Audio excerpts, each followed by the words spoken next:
Hello, friends. Welcome to Pod Maverick After Dark. You are joining me. I'm Kirk Henderson, and tonight I'm joined by Mavs Moneyball contributor Tyler Edsel. Tyler, how you doing, buddy? Kirk, it's good to be on your show. Thank you so much for having me. Sorry for the technical issues on getting here, but the pleasure is all mine.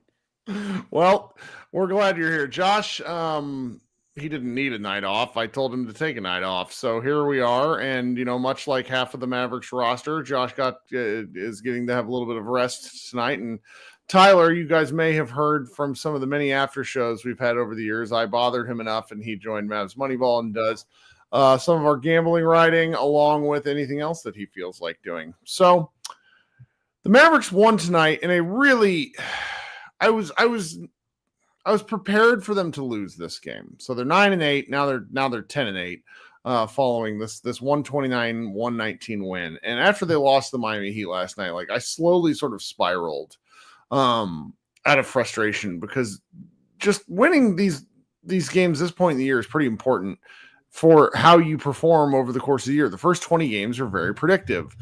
And I think it's safe to say that given the track record of Jason Kidd, he's just willing to play out the string a little more. And the loss last night and how they lost that game, particularly in moments in kind of the second and the fourth quarter, indicate that he's working on something towards something bigger than a regular season win. I get it. I think we all get it from a what do you want to call it? Just sort of a scholarly point of view, but it's just like we watch these games night in and night out, and when you see the Mavericks shit the bed like they did against the Heat, it pisses you off. So I was sort of thinking, particularly before the game, who all was out? There was Quentin Grimes was doubtful, and then he was out with sickness. Kyrie Irving was questionable. He ended up playing, and we'll talk about him a lot more. Klay Thompson is out with plantar fasciitis related issues. Luka Doncic is out. Dante Exum is out. That's a lot of guys in your envisioned top half of the rotation. So I was pretty wasn't like dead set on them losing, but I was sort of mentally prepared for them to lose. And then they came out and played a really interesting back and forth game with a Hawks team that is very Jekyll and Hyde. And I want to know, what were sort of your big takeaways from this game before we recap it in so much as we can. I think maybe my most important takeaway was just how good Najee Marshall, Jaden Hardy, and last night's pariah, Spencer Dinwiddie, they kind of saved the day here in this one, to be completely honest with you. While Kyrie was struggling early, they kind of picked up the slack. Jaden Hardy with 15 in the first half kind of kept them in touch. So it was kind of the others that held it together until the end. And then in the fourth quarter, it was Kyrie time. So it's kind of duct tape, smoke, and mirrors. But in the end, it was enough to get it done. Yeah, there's a lot there that I think we have to unpack to a certain degree, because the Jaden Hardy game was really something else. He ended up with 23 points, 3 rebounds, 2 assists, 3 steals, 2 of which were absolutely amazing, and then a hilarious 6 turnovers, 3 of which happened in the first 5 minutes of the game. This was if you're kind of a Jaden Hardy truther, as I refer to people that are super fans, this game had a little bit of everything. And if you're a Jaden Hardy hater, this game had a little bit of everything.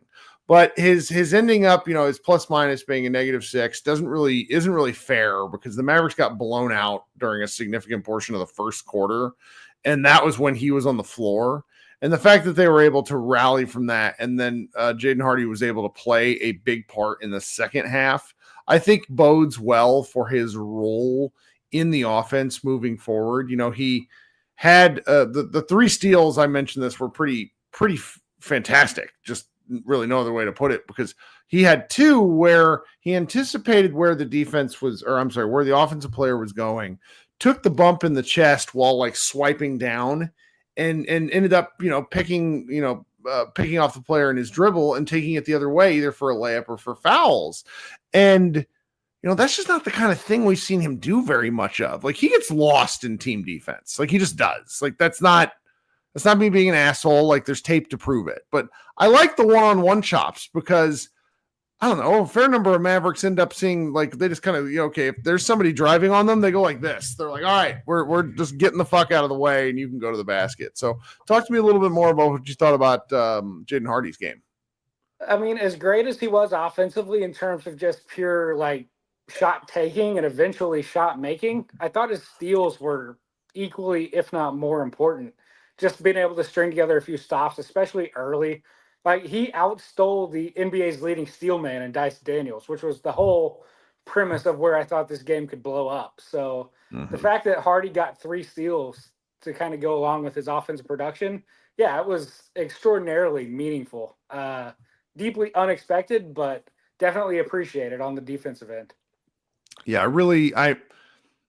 I'm glad for him. I am not a Hardy hater in so much as I don't like Hardy super fans. And so the fact that this game had a little bit of everything for everyone is pretty fun. Najee Marshall was the second guy you mentioned, and he is just trying to think where to rank. Like he's an interesting player where you would rank within the Mavericks hierarchy because it gets into some pretty interesting discussions. But during this Luka-less period, Marshall is right up there with PJ Washington as far as being the second most valuable Maverick behind Kyrie Irving. And tonight, he ended up having a nice game last night, but he had a really rough start.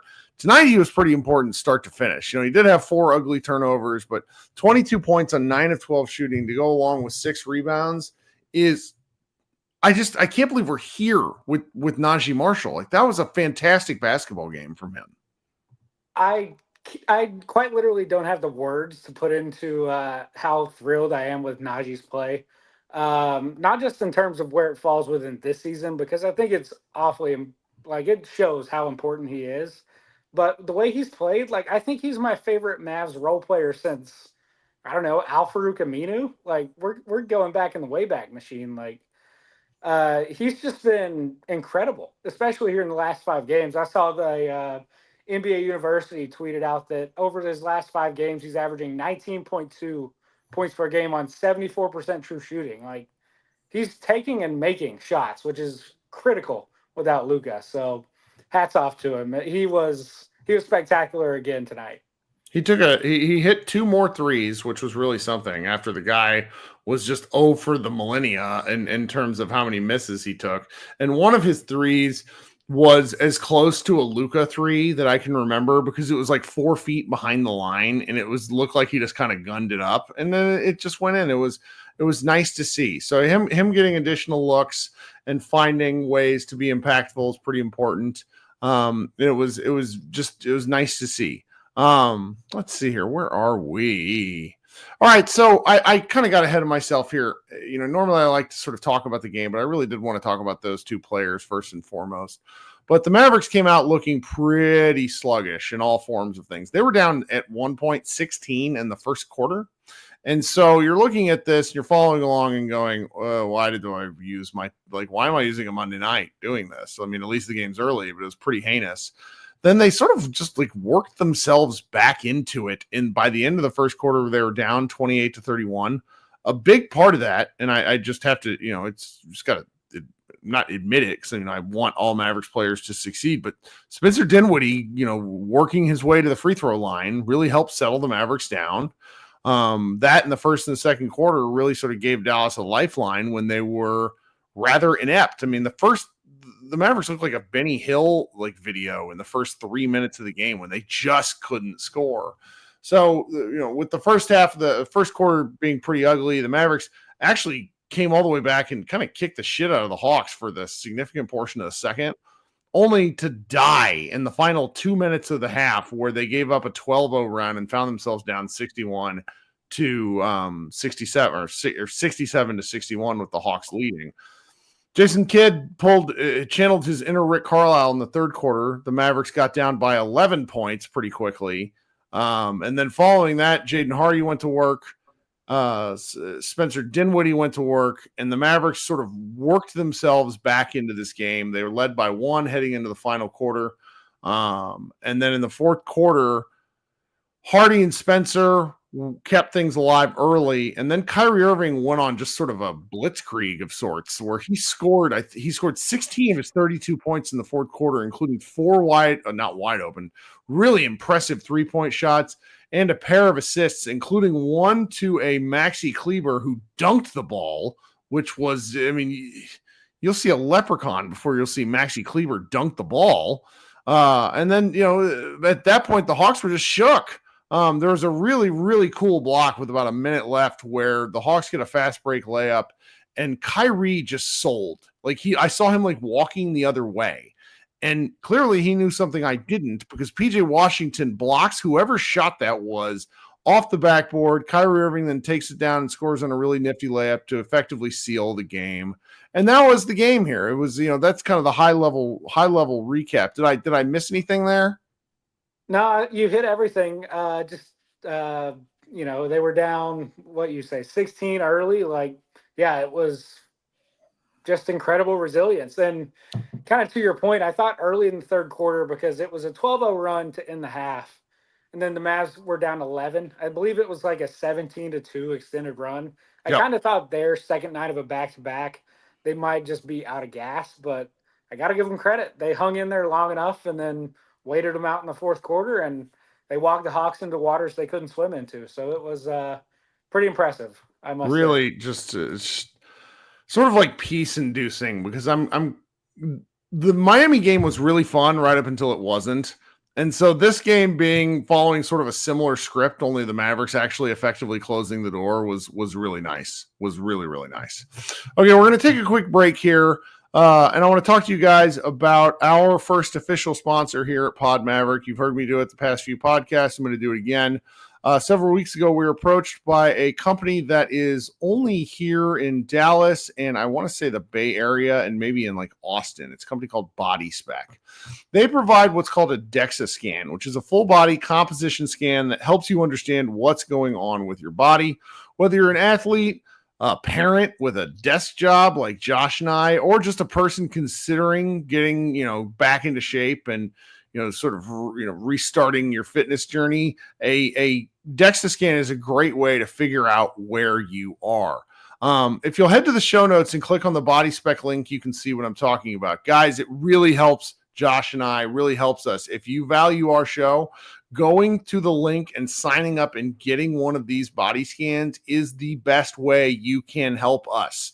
There's also a promo code, PODMAVS45, PODMAVS in all caps, at the checkout to get $15 off a single scan. With the holidays and the new year right around the corner, this is a great gift idea on top of being a way to kickstart your New Year's resolution. Body Spec's competitors charge as much as $150 for a scan like this, so you'll be getting real usable information for a great price. Again, visit the Body Spec link in the show notes and use the code PODMAVERICK45 at checkout. Josh is going to get one of these. We're all we were supposed to, but it's just he's this time of year with his job, it's tough for him to get away. But he's going to get one. We're going to talk about these, and you're going to have to hear about he and I's sort of health places as we're in our, he's in his 30s, I'm in my 40s, and we're here to help. We care about you guys, and we think this is a way that you can get things going. So, all right, I'm going to insert some ads, and then Tyler and I will be right back to kind of close out, figure out what else we would want to talk about here. Thanks for hanging out. Okay, appreciate you hanging out with us and listening to my spiel, and also going ahead and clicking that Body Spec link. It is a big deal. I really mean this, guys. It helps us. If you care about helping us, consider it. While you're here, if you would subscribe to the YouTube channel, if you would subscribe to our podcast, leave us a review, leave us comments, shoot us emails, like the stream, hang out for our secondary show, Mavs Party, which I'm going to do tonight if there's any interest, and we can talk with anybody else that has takes on kind of the past 2 days. Tyler, is there anything else that there's a lot we could jump to, but what are you thinking about with this game? I think we have to go Kyrie next, because that fourth quarter, since Luka's been out, he's kind of thrown up some duds. That fourth quarter was kind of vintage what we've gotten accustomed to here over the last few years. The shot making. So he was 5 of 21 at one point in the fourth quarter. And then he made 5 shots in a row, including 4 threes, to just kind of get the thing on ice. So He was that's the joy of having a 5 of superstar. 21. I didn't realize it was that bleak. I knew his 3-point shooting was pretty rough, but I guess you're right, because he did finish 11 of 28, which is pretty poor efficiency. I don't know. So I was sort of prepared. I want to give Kyrie an out. And one of the best players in NBA history doesn't need an out. But I think his role in this team is not to carry it. That he managed to do so on the second night of a back-to-back when he kind of had I just wasn't expecting this. I mean, I kind of thought the Mavericks might find a way to win anyways, but for them to win so emphatically with that sort of performance from him was really fun. Yeah, and I think the thing that stood out to me most, and you can double check me on this, I think he only sat for less than 10 seconds of the second half. He sat for with 3.5 minutes to go. He sat when Kidd had a use it or lose it timeout. He sat on that defensive possession, and then he came right back in the game.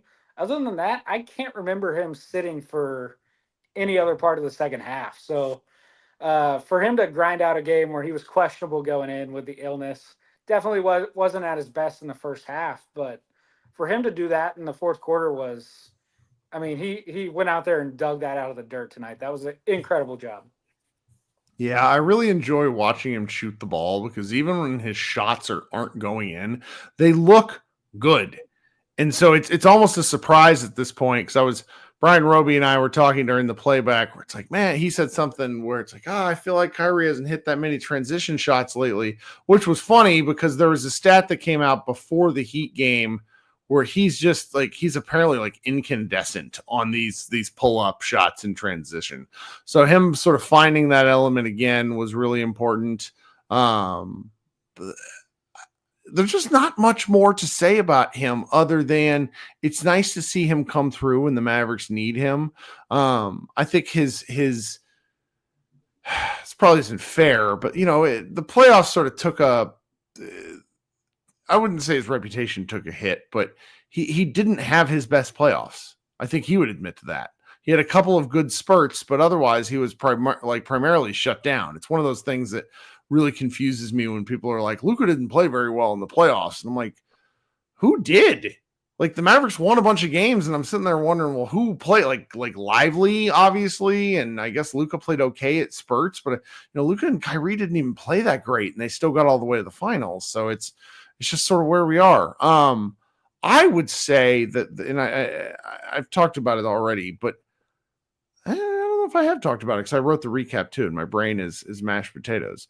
But PJ Washington coming through like he has again is something that I'm finding myself just shocked with, because it's not that I didn't have high hopes for PJ, but for him to become this level of reliable on the boards more than anything else. The shot making, it's going to come and go. I do like his willingness to attack, but him grabbing rebounds and him, attacking from 2-point shots is just, it's fun. It's fun to watch.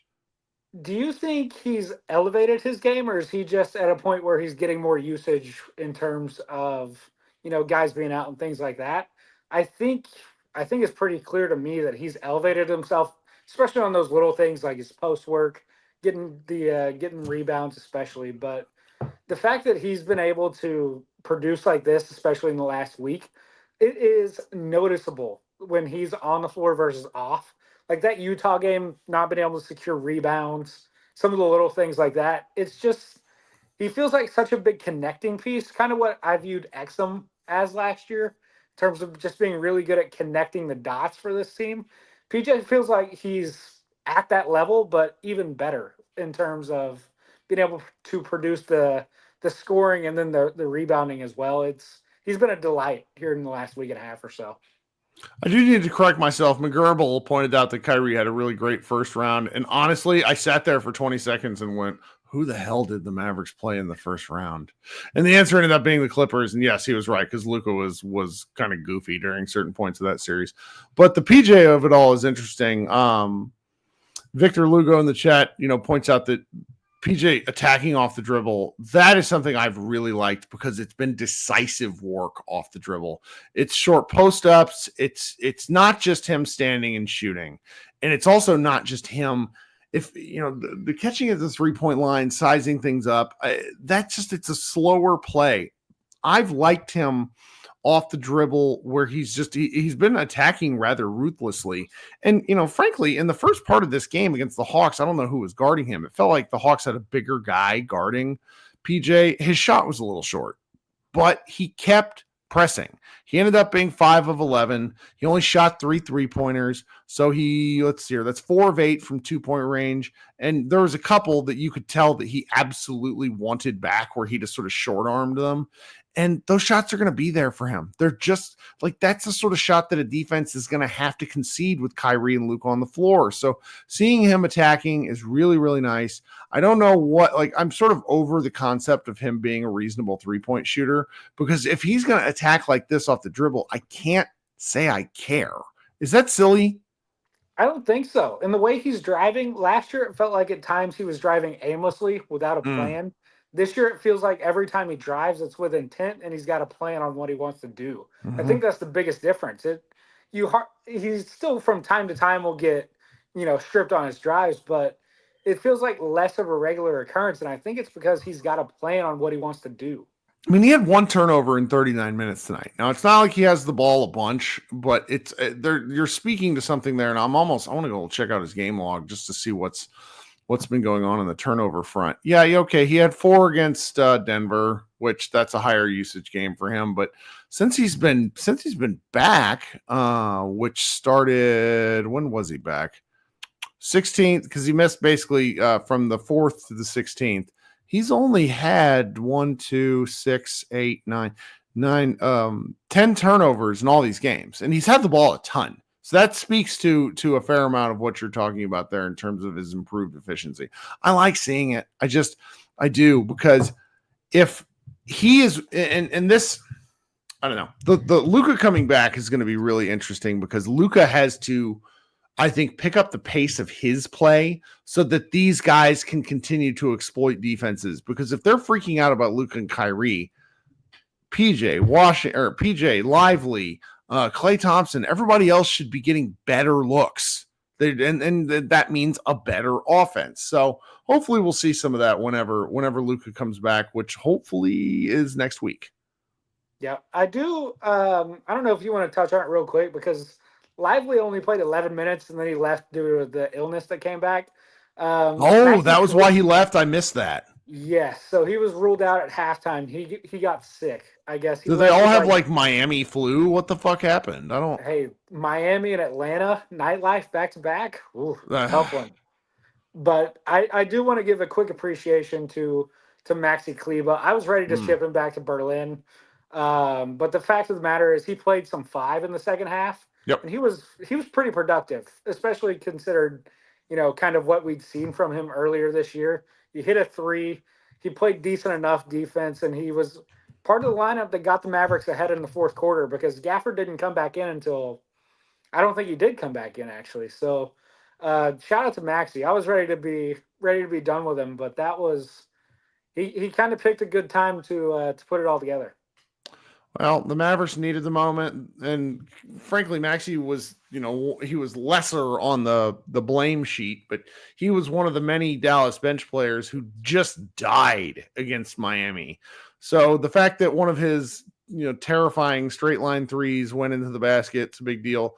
I wonder when his last in-game dunk was. That was a pretty awesome play out of a timeout from Kidd and company, and shout out to Kyrie for a very good pass. So that was a lot of fun. I'm glad to have seen that one. I'm looking through anything else, and I'm not a lot is jumping out to me. I really wish Jazz Gortman, one of his 2 shots, was able to go down, but his sort of frenetic energy in his 5 minutes. I mean, the Mavericks were +7 in the 5 minutes he was on the floor. So there's just something to playing hard and playing at a higher pace. It doesn't need to be out of control, but the Mavericks should, I think they have such talent on offense that they need to be able to press their advantage by making other teams scramble. And that's just one of the things I'm taking away from Luka's time off. I agree. And like I was kind of messing around on cleaning glass earlier today. And the starting lineup that gotten some burn without Luca, which being Kyrie, Grimes, Clay, PJ, and Lively, and they're like, I think they played almost 60 possessions coming into the night, and then of course they played zero. But net rating wise, they were like plus 43 over the course of those 60, 60 possessions. So this lineup definitely played at a higher pace, and I do think that's important to just kind of get things going in the flow. Very rarely did you see the ball getting across at 16 seconds. They initiated offense early, were able to get some cuts and movements going, and I think even when Luca comes back, that's something they need to kind of continue working on because anytime they can get quick offense, it's just less they have to work for. And That's over right. the course of 82 games, that's going to matter. That's really important because I feel like the Mavericks haven't hit the easy button very often during Luka's games this year. There's been maybe 6 total quarters where I felt like things were straightforward for these guys, which shouldn't be the case with this much offensive talent. And hopefully they're all, with Luka getting his body right, the Mavericks sort of settling in. Hopefully when he comes back soon, they can look at what's been working and then adapt it to what Luka does well, because again, you got one of the best players on the planet. You should be able to figure some of this stuff out. So the Mavericks are now, what do we got here? 2 games above 500, which thank goodness for that, because I was not really looking forward to it. They play again on Wednesday, and then they have a Saturday, Sunday back-to-back, which is interesting. But all of these games, let me just see, where'd my schedule go? The game against the Knicks on Wednesday is going to be on ESPN, which means an actual real start time the day before Thanksgiving. Saturday is at Jazz, then at Portland, then versus Memphis, then at Washington, at Toronto. Like the Mavericks have an opportunity for an earnest to goodness win streak. And not this, the 4-gamer they had, well, it wasn't fake. The fact that they died against whoever the hell we played last night, Miami, I just wish they could have kept this whole thing going, because I would have really liked to have been able to talk about that, particularly after starting 5-7. Instead, what's going to happen is the Mavericks are just going to be one of these teams that's kind of on the back burner, and we'll see where they go from here. Tyler, do you have any closing thoughts? We don't have to apologize for wins, so we'll take them as we come. Unfortunately, couldn't be 2 in a row, but the fact that they got a split out of these 2, I'm not going to be too beat up over. If it was in the reverse order, I don't know if we'd have as much of an issue about losing the second night of back-to-back against a kind of funky Hawks team. So the fact that they made up for yesterday's frustrating loss is very nice. And now tomorrow you get to focus on your favorite thing, the NBA Cup. We've got a big one. We need the Rockets to keep winning so they get the automatic spot so we can get the wild card. Okay, and they play the Warriors. Yes. So the Rockets play Minnesota tomorrow. They're in Group A, but they're the only team in the NBA who has a higher point differential than us. Oh, that's so fantastic. If they catch a loss, then chances are it'll be us and the Rockets for the wild card. But if they win their group, we're in prime position to get that wild card spot. Oh, well, not to J. Jonah Jameson you, but that might be worth 300 words for the old MavsMoneyball.com. Hey, I was planning on doing one before Tuesday because we don't play another Cup game until the last night of the Cup. So right, which at that point things might be decided. Well, I'll do one after the Rockets game tomorrow because we'll know a lot more after that because everybody will be caught up on games. Mm-hmm. Right now, I think our group's the only one that's played 3 games so far. It's so interesting. Like I noticed that when playing the Nuggets and then when playing, I don't know if the Hawks are the same, but some of our past few opponents, I'm like, gosh, the Mavericks have just played more games than them. That's just one of those things. The Heat only played that last night was their 14th game. And and that was our 18th. Right. That's just, that's a big difference in early season load, but that stuff sorts itself out. I don't know if you remember this last year, Josh and I were laughing because at one point early in the year, we had like 5 days off and we didn't know. We're like, what the fuck is going on? So, yeah. And then this year tonight was our 8th game on a rest disadvantage, most in the NBA. Wow. And we've won at least 3 of those. We're 5-3. 5-3. That's fascinating that they win those, but not some of the other ones. Way to go, Mavericks. Way to go. Well, Tyler, you're a hero for pinching in here. We'll have you on. You can always do the thing. I mean, hopefully the Mavs Moneyball staff knows this, but you guys can always invite yourselves on the podcast. Like Josh and I don't give a shit. We're just, we do this night in and night out because it's fun. I appreciate you joining us. Everybody that's hanging out here in the stream, do me a favor, hang out a little bit longer. I'm going to cut to a quick break, and then we're going to do an episode of Mavs Party. Those of you who are listening on the audio stream, please consider looking for this show or for that show a little bit later on Tuesday afternoon. Tyler, you're the man. Everybody else, hang tight. We will be back in just a few seconds. Bye, guys.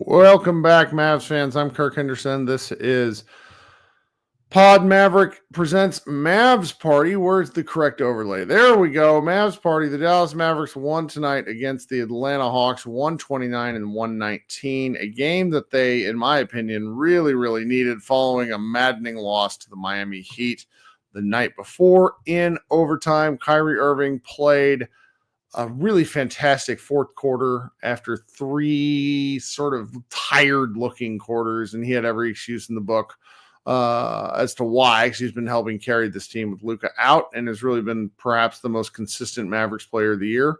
PJ Washington chipped in 11 points and 10 boards, multiple stocks, just a real fun game there. And the Mavericks have, they walk away with a win that puts them 2 games over 500. A loss would have put them at 500, which would have driven me crazy considering it's the 18th game of the season. For those of you who may or may not know how this works, there is a link in the stream. I'm going to post it again here. It's a StreamYard link that allows you to join the show. We got one participant already waiting. Is Victor. We're going to bring Victor up here in a second. But for those of you who would like to join the show, it's a real easy thing to do. You just click that stream. It takes you to a waiting room. I bring you up on the stage, and we can talk a little basketball. You can ask questions. It's a good time. Basketball should be enjoyed with friends, and that's sort of the whole point of this show, win or lose. So coming up first is Victor. Victor, what's going on, man? Hit that unmute button for us. Let's see if I can unmute Victor. No, won't let me unmute Victor. So Victor will have to figure this out here in a second. That's okay. I can filibuster for a few seconds while Victor figures it out. Oh, man. I am pretty pumped about this one, which seems stupid because it's the Hawks. But, coming up against a team that wasn't really ready to play the Mavericks, they look to be, the Mavericks were down multiple additional rotation players with Najee Marshall and who else was missing? Quentin Grimes missed the game due to illness. Kyrie was on the injury report due to illness. And then so you got Luka out as well. You got Klay Thompson with a plantar fasciitis issue, and that just sort of stinks. And the Mavericks had basically I wouldn't call it a schedule loss, but playing on the second night of a back-to-back, they had plenty of built-in excuses. And so for them to just sort of crap the bed like this is pretty frustrating. But that's the way it goes sometimes. And they came in on the second night of a back-to-back following that Heat loss, and they could have rolled over and died, and they just didn't, which is nice to see. Looks like Victor is not going to be rejoining us, which is what it is. My man Brian hung out with me on the playback, so he probably doesn't have any more Mavs takes for tonight because he and I were just sort of talking about them during the game. We don't have any interest in this secondary live show. That is perfectly fine. I will go ahead. Oh, hey, Mr. Green is joining us from Australia. Mr. Green, what's up, my man? Well, I'll try to take my thumb off the camera. That'll be a good start. That's good. How you doing? How you doing today? Yeah, not too bad, mate. Better than yesterday. That was to say that was a bit disappointing to let it all go yesterday was a bit of an understatement. I was very frustrated by that game, and the more I talked about it, the worse I got. Man, the worst thing was the slow motion replay of Dimwitty's fucking Hail Mary at the end.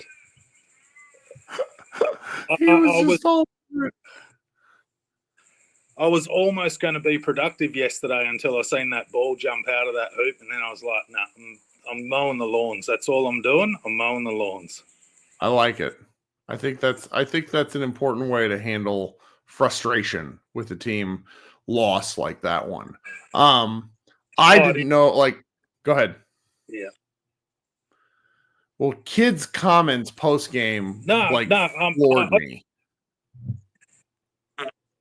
I couldn't watch them. Look, I'm an extremely bad loser. You'll almost never see me on one of these shows after a loss unless I'm just ready to tear the team to strips.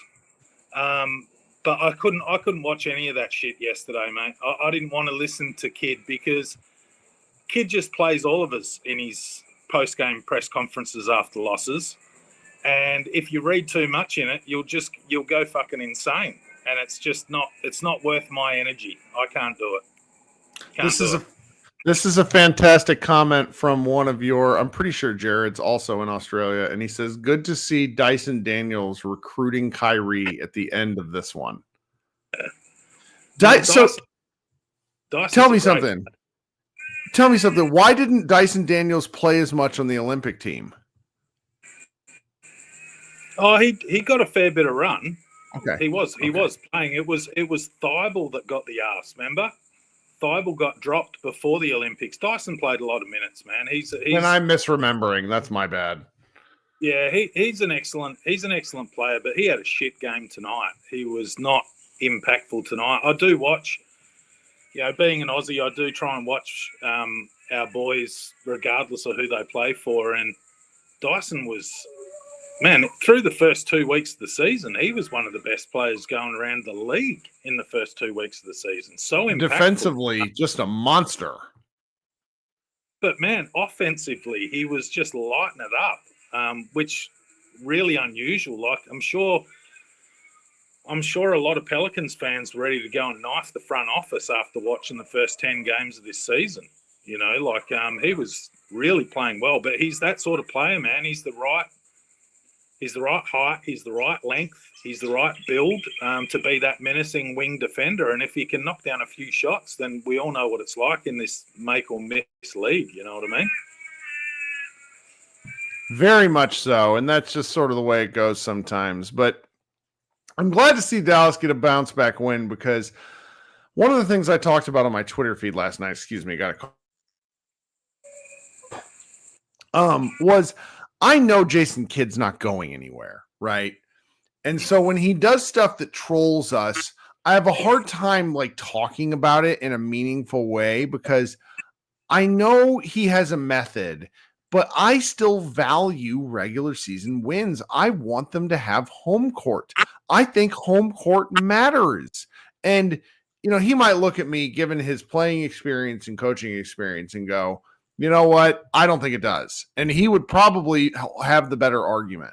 But at the same time, I want to see these guys win these games and not have to do so much work in March and April. Look, every fan would be the same, Kirk. I don't think you're Robinson Crusoe there, mate. Every fan wants to see their team win a lot of games. I think that what Kidd does is Kidd basically makes promises to all these guys on the roster and says, I will give you the opportunity to be impactful.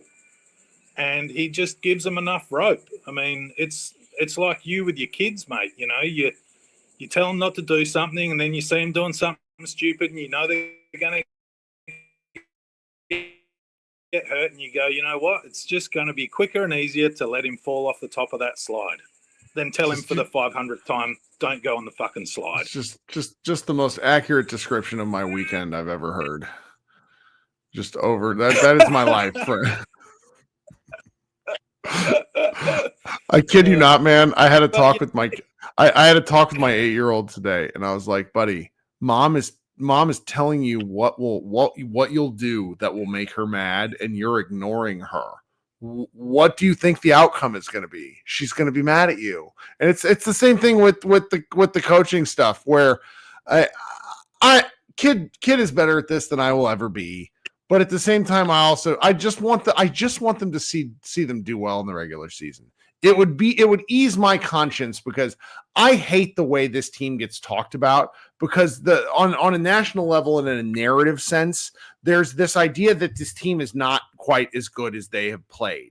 And really, I think what they are is they play below what they're capable of, and then they figure it out, and then they play well above what you expect of them.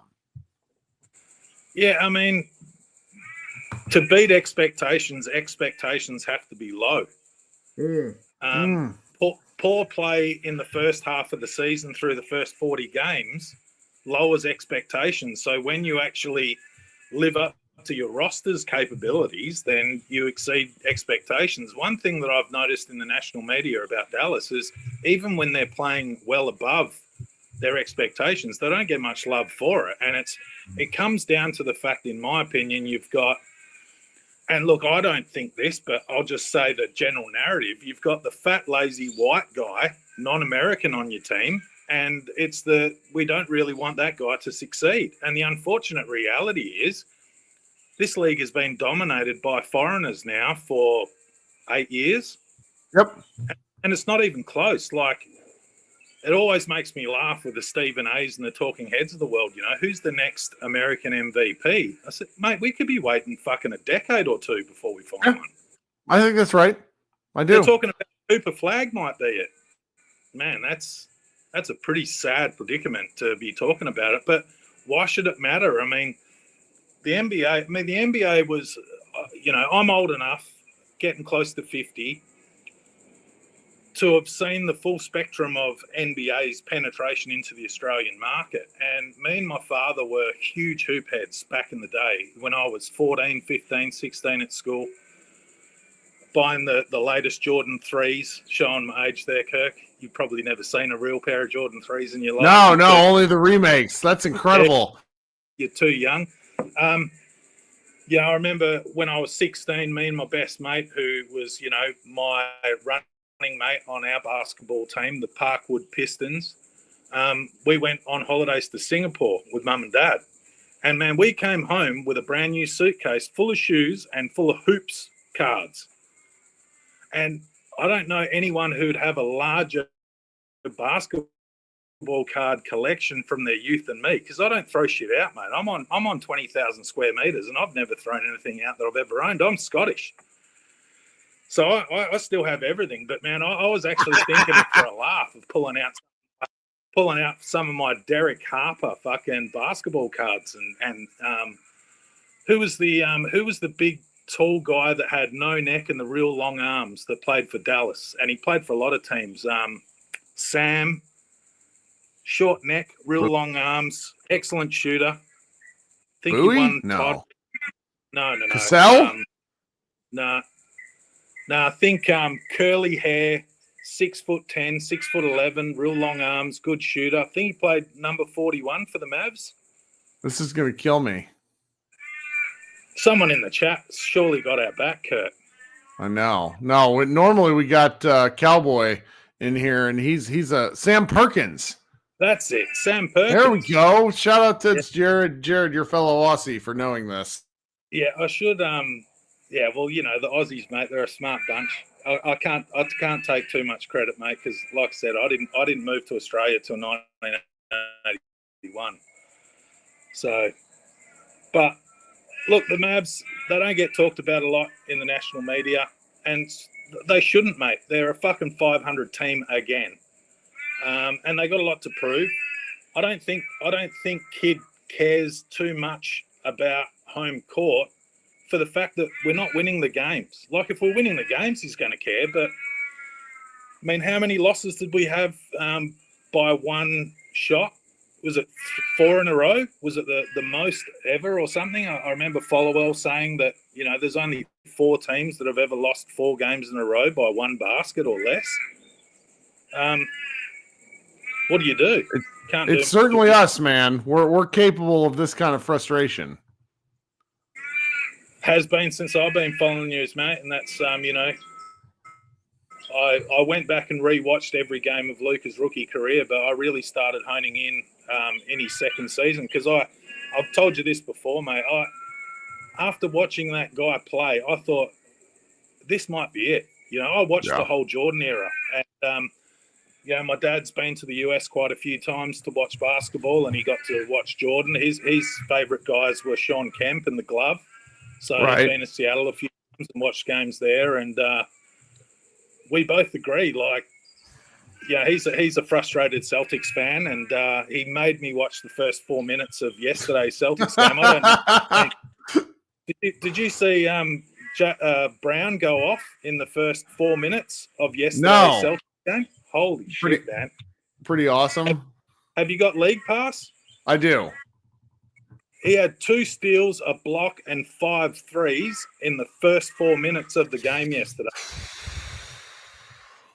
Pretty good start. 2 steals, a block, and 5 threes, and then he airballed 2 threes in a row. That's when incredible. I stopped watching and watched today's game. But it always. He sent me a video yesterday about the GOAT debate about LeBron, and I know we're off topic, Kirk, but we've got nothing else to talk about. So who cares? He sent me a video about this young fella. I don't know what they call young fellas these days, millennials, who's a huge LeBron fan and said LeBron's the GOAT, this, that, and the other. The video just goes in to talk about the actual analytical dominance of Jordan and how superior of a player he is and was.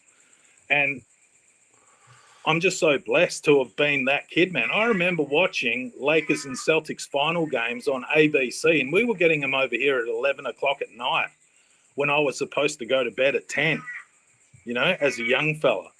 And got to watch it all, man. Bird versus Magic Johnson, got to watch all them games. Jordan getting absolutely pummeled by the Pistons and watching him break through. Anyone who grew up in that era did not expect Jordan to be able to dominate over somewhere like that, man. Against those Pistons, because it didn't look like he was going to be able to lead a team like that. So when I seen Luka first play, I said to myself, fucking hell, man, I think this might be it. I think this is time to hone back into the league and invest heavily into my time to watch these games. And it sucks when he doesn't play, bro. Yes, it does. We have to know, the chat is dying to know, what creature in the background is not dying but sounds really pissed off? Okay, so that's an Australian raven. Okay. That's you a hear raven. Can I hear it? I live on 5 acres, Kirk. So on my little farmlet out here, I mean, we're surrounded by birds. And, whatever it is, it's like right in the audio range where it's like every time you're not talking, you hear it just so, and it's like and it's really funny. I wonder if I could show you one. These are big. These are big ravens are enormous. Yeah, well, look, you guys have got some big birds, but like, if you ever want to have a bit of a laugh about, I seen a comment in the chat that you just put up, something like Australia's like Narnia, right? Now, I'm very appreciative of living here, being a foreigner. I mean, you wouldn't tell that I'm a foreigner because I went to school here and obviously picked up all the euphemisms, and I had to swear more and better than my mates. So that's why I sound like this. But, man, our wildlife, and look, previous jobs, I've travelled almost every nook and cranny of Australia. Yes. Our wildlife here it's absolutely incredible. And Yes. when I first moved onto this place here 10 years ago when I bought this property, I didn't even notice the birds until a friend's dad said, "Oh, you're living there now, are you? How do you like the birds?" And I'm like, "What birds are you talking about?" And then when I started to notice them, they're here all the time, and they're loud, and they're plentiful. And I've got chickens, and I've got a cow, and a couple of Dobermans, and I've got enough shit here to keep me busy. Well, one day I'll have to take the chat for a walkthrough, mate, for a tour. Three people in the comment have asked for that, and now there's 3 other Aussies, and then Rain is either in either New Zealand or Rain's gonna get mad at me because he's coming on next he's been on the show like 35 times. I should remember the stuff by now. But hey, close out, and then I'm gonna bring on Rain. What are you thinking? Najee Marshall is that guy. He's the best role player that I've seen the Mavs acquire. Ever, in my take. Yes. Yeah. I've seen, since I've been a fan, since Luka's second season, he's the best. Like, what he can do. Mate, have you seen him dribble it off his fucking foot out of bounds yet? I haven't. It's a fucking miracle. Absolute fucking miracle. He doesn't do that. Some people were saying that, he can lead a fast break and then make some terrible things. Mate, I've only seen him make 3 or 4 turnovers this season. Yeah, he's pretty dope.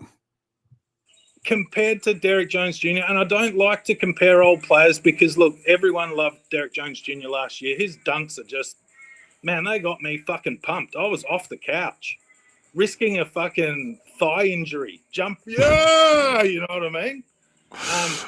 But Najee's he's so much better as a team player. I mean, Derek Jones Jr., man, I'm sure he's having a good season because he's got some juice from last year. I'm not watching any of those Clippers games, man. Fuck those Clippers, man. Yes. What a horrible time. Imagine there is no such thing as a Clippers fan, so you can't imagine being one. But Najee's the real deal. Grimes has looked good over the last few weeks. Kleber looks like they just need to pretend he's ill and then just bring him out in June for some defensive stops because he'll fucking hurt himself 2 more times this season. That's inevitable. He doesn't want to shoot the fucking ball, which infuriates me. I loved Dinwiddie last time he was here, man. Dinwiddie, look, yeah, he had a stinker yesterday, but played well today. Man, I just love when you have someone like Kyrie on your team. I love 6'6" and bigger guards to pair with him in the backcourt. And Dinwiddie doesn't turn the ball over when he dribbles. He just turns it over when he fucking passes. So, yeah, that's it for me, Kirk. I'm enjoying the season, even though the record's shit. I think we'll do better. I can't believe the whole fucking team's sick. How's that going to go for – when's the next game? Did you say it was Thursday? Wednesday. Yeah, Wednesday. Thursday. Yeah, Wednesday for you, Thursday for me. I don't like that. No. If the fucking team's sick and they're jumping on a plane together, that doesn't sound like a fucking good thing. Mm-mm. We could have a couple of disappointing losses no matter who we're actually playing. If the team's fucking crook, man, that's the not Knicks. Good. They play the Knicks, who are just the kind of team that to beat the pants off of them. That's a weird. That's a weird team, man. That's a weird team. But let someone else talk, mate. And when it's boring and no one else is wanting to talk to you, I'll give you a tour of the homestead one day. You're the best. Thanks for hanging out, man. Talk soon. All right, bro. See you. Take care. God, anybody that this is why globalization is good. Just gonna put that in a nutshell. Weird chats with friends about basketball and everything else. Coming up next is Rain. Rain, how you doing? Been a long time. Thanks for joining again. Hey, Kirk. Yeah, I'm in Aussie now, but I'm a Kiwi. Okay, so so I'm from across the ditch. Well, him explaining himself as a Scottish immigrant to Australia is just like chefs, like just I don't know. I love hearing stuff like this because it's just like the world is complicated. We have a man who joins the show fairly regularly. He writes for Mavs Moneyball now, but he started off as a commentator. His name's Sudarshan, and he is in university in India. It's like there's just nothing more that I like about this show than hearing from people all across the planet that like this same stupid basketball team. It's just the best. Well, funny enough, my grandmother is Scottish, and she immigrated to New Zealand back when you would travel, one on a boat and two under your parents' passports. And a couple of years ago, actually, the New Zealand government said, "Hey, when did you come into the country?" Because they didn't keep any of those paper records from back in the day. Yep. And so they have no record of her ever being there, despite her paying, taxes for 80 years, being in hospital because we've got a public healthcare system, and she's had cancer a couple of times and in and out of their healthcare system and had a license, et cetera, et cetera. And they were like, according to our documents, you don't exist. I'm going to be honest. You saw my comment in the, is it Playback TV? Yes. I kind of mostly stopped watching in the first quarter, paying attention. I was like, look, it's 11 o'clock here. I've got better shit to do than to watch this team fumble. To be fair, they're sick and injured, et cetera, et cetera. I was like, look, I've just got better shit to do today. So I was only watching possession here or there, mostly keeping a track of the score by looking at your playback, that little bar they have at the bottom. So I missed most of this game. And then when I looked somewhere, there's like 4 minutes left in the fourth quarter when I finished what I was doing to actually sit down and watch it. I'm like, what the fuck? We're ahead.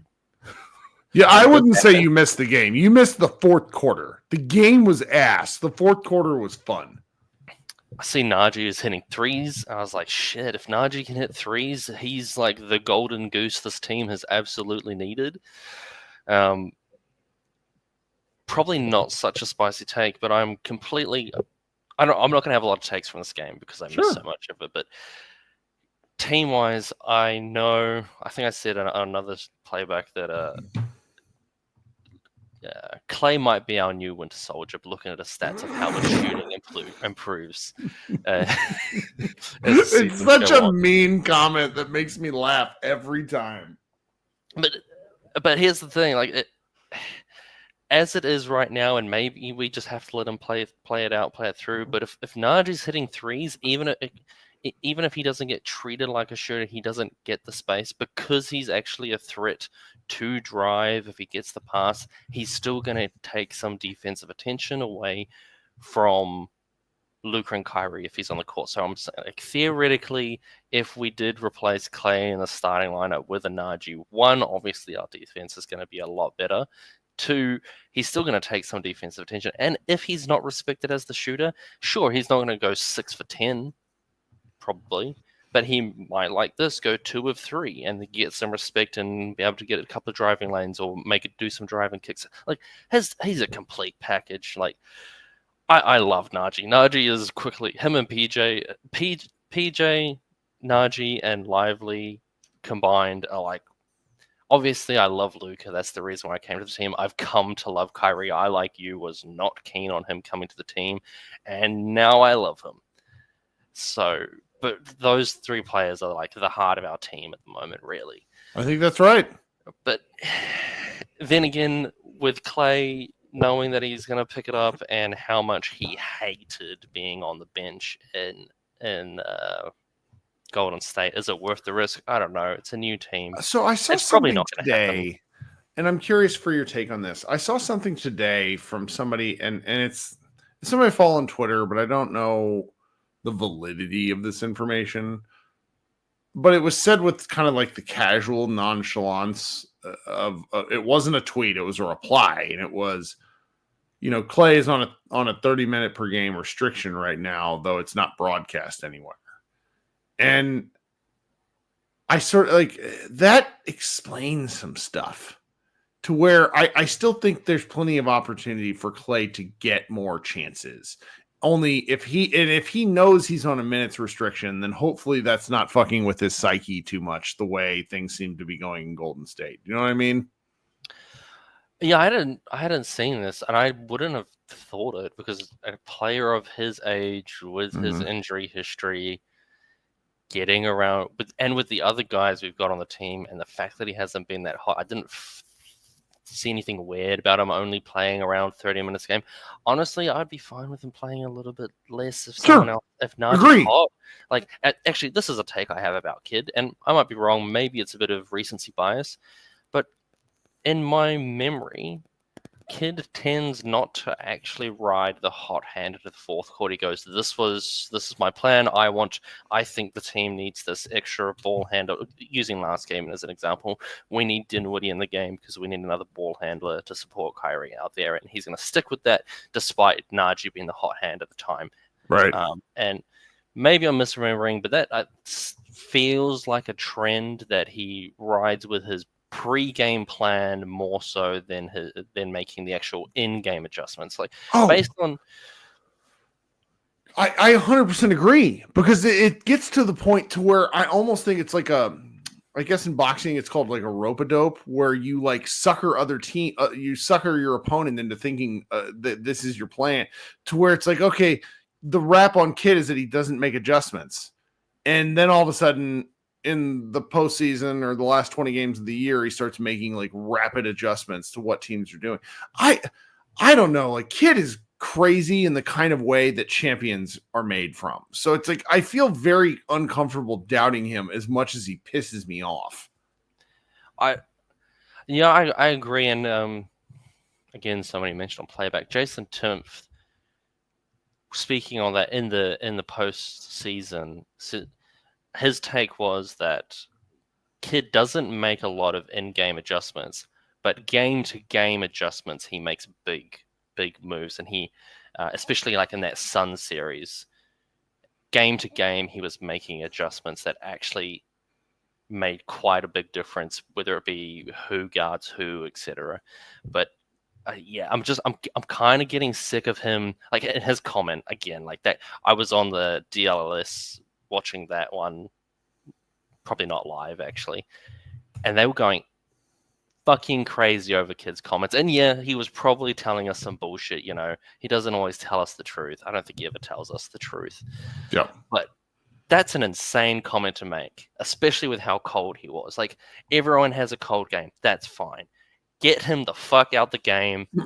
Put someone in who's going to make a shot. Even Clay, even though I just, had a little mini rant about Clay. Even Clay was playing way better, and he had a little. He's got. I'm unlike Mr. Green. I am not happy with how this season has gone. I have taken a bit of a step back in terms of how much, mostly due to life stuff, how much I'm paying attention, completely ignoring all the media, because the second I saw that Luka came off to a slow start, I was like, fuck, here we go. Luka is not going to, like, it doesn't matter if he ends the season with better stats than he did last season. If they're not a top 3 seed, and Luka got off to a slow start, he's not going to shake this narrative for the whole year. He will not win MVP this year. It's just not going to happen. It doesn't matter if he averages a 40-point triple-double, well, maybe a 40-point triple-double. Right. But anything short of that, no shot of him winning MVP this year. It's just the way it is. That's just the way the media talks. I agree. I he'd have to go on like kind of an epic run for like 60 games, and that's just not happening. I mean, think about it last year.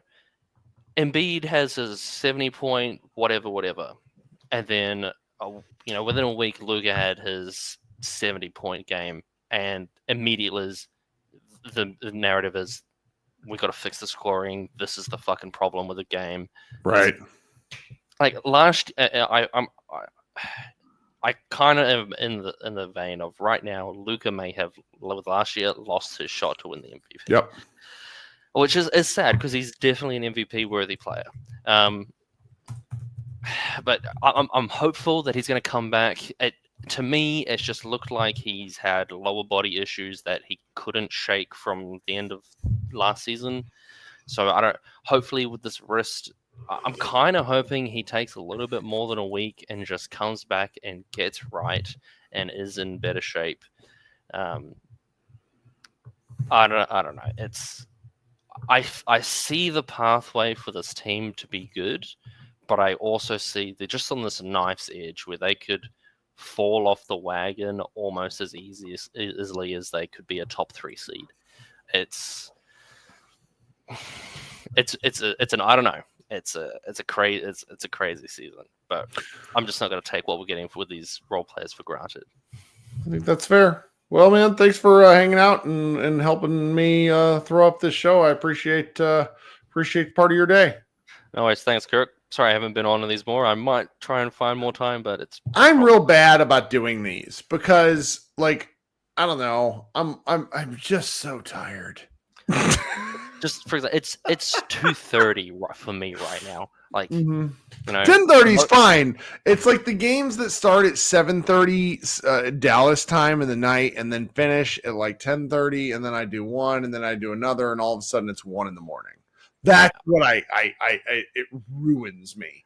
See, it's difficult for me because normally I'll be at work at this time, and where I'm at work, I work out of the mines in Australia. Spotty reception, right? Hair shit. So, and you know, at this time, this also when I always get people coming to the clinic, and I'm like, fuck, this is not going to happen. I'm trying to hide. I've got an earbud in my ear while I'm listening to this post game show.